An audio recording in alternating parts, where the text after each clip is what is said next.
Olá, eu me chamo Reinaldo, estou aqui para falar de mais um dos pais fundadores da sociologia, o Karl Marx, filósofo alemão que nasceu em 1818 e veio a falecer em 1833. Por esse período, dá para saber que se trata do século XIX. No século XIX, o sistema capitalista já havia se consolidado como sistema econômico. Por que isso é importante chamar a atenção? Porque é justamente nesse sistema que o Marx vai construir a sua teoria. Inclusive, o sistema capitalista é objeto de estudo do Karl Marx.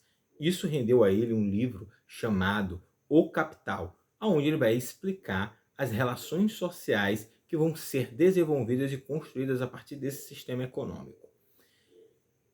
Por que o Marx é classificado como um dos pais fundadores da sociologia, embora seja um filósofo, não um sociólogo? Porque o Marx vai construir, assim como Emile Durkheim e o Max Weber, um método, um modo de análise da sociedade para compreender a realidade social. E esse método vai estar sintetizado no conceito de materialismo histórico e dialético. O que seria isso? O materialismo histórico é porque justamente Marx vai dizer que as sociedades são construídas a partir das suas bases materiais. Em suas palavras, seriam os modos de produção. Segundo Marx, toda sociedade, em determinados períodos históricos, teve um modo de produção específico. Na antiguidade, ele vai dizer que o modo de produção a qual predominava era um modo de produção escravista, que era baseado na força do escravo, porque as principais atividades de relação de trabalho, de produção, estavam relacionadas ao trabalho escravo, ok? Um exemplo disso era o Império Romano. Na Roma Antiga, cada conquista que o Império tinha de uma região, aquela região seria anexada ao Império e, consequentemente, aqueles indivíduos tornariam-se escravos do Império. Mas não para por aí, segundo as análises do Marx. Na Idade Média, também haveria um modo de produção específico que ele chamaria de modo de produção feudal, que era baseado na terra e no trabalho do camponês, que o camponês justamente era o servo, que estava preso à terra.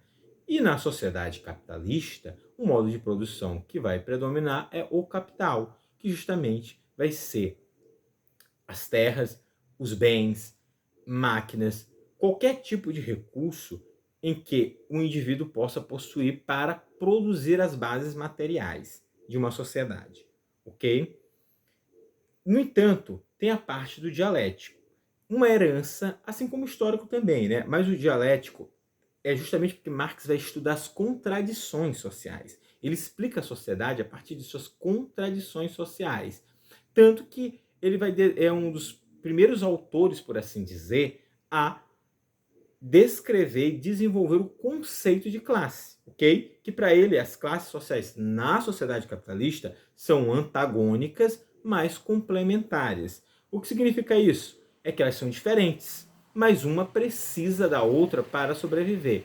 E para ele, a priori, né, no desenvolvimento da sua teoria, ele vai dizer que existe a classe dos burgueses, né, isso, que são justamente os que dominam os meios de produção, a riqueza, e o proletariado ou classe trabalhadora, que só tem a sua força de trabalho, que precisa vender para esse burguês para sobreviver.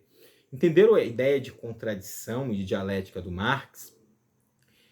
Essa ideia de dialética do Marx, ela é herdada de Hegel, ou hegelianismo, né? Se for falar da corrente que o Hegel foi criada a partir do Hegel. O Hegel já usava a dialética, só que o Marx vai inverter. A dialética do Marx é diferente da dialética hegeliana. Porque o Marx vai ver a sociedade a partir, como eu acabei de falar para vocês, das suas bases materiais, e não sobre um espírito ideológico ou de pensamento da humanidade, como no caso Hegel via. O que acontece nesse sentido do Marx? Mas a ideia, a princípio, continua semelhante no que se tange ao conceito de dialética. Que o que seria essa dialética, basicamente? Seria a tese, a antíntese ou antitese, não é isso?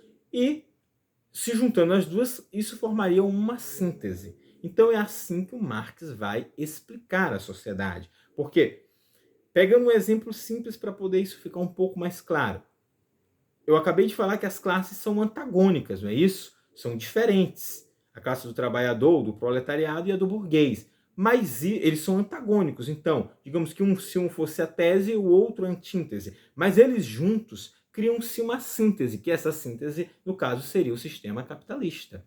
Ok? Então, embora sejam coisas diferentes, o trabalhador e o burguês, mas um precisa do outro para que o sistema capitalista possa existir e ser exercido como nós conhecemos. Ao menos assim o Marx escreve no início das suas obras. Espero que tenha ficado claro e obrigado pela atenção.